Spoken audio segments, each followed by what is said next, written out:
Sono Davide Camposampiero, biologo, responsabile del laboratorio di Fondazione Banca degli Occhi del Veneto.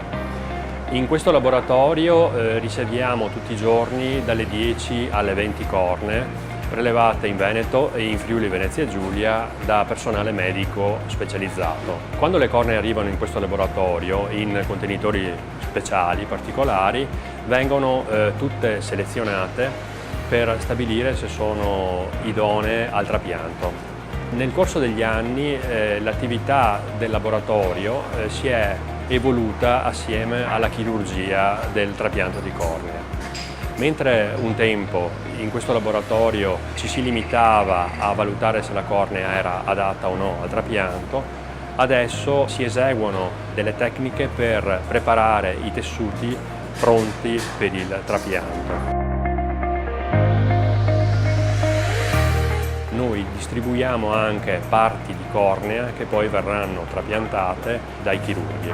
Le persone che lavorano con questo tipo di tessuti sentono molto la responsabilità nei confronti dei familiari dei donatori che hanno dato il consenso al prelievo di questi tessuti.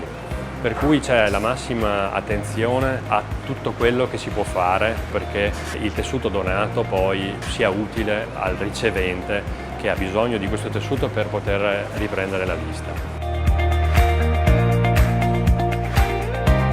Da questo laboratorio ogni anno escono circa 3.000 cornee che vengono trapiantate.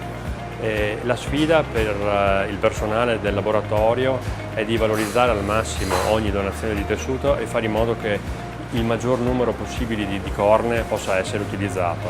Il grande sogno per il futuro è ridurre al massimo la percentuale di cornee che per vari motivi non possono essere utilizzate.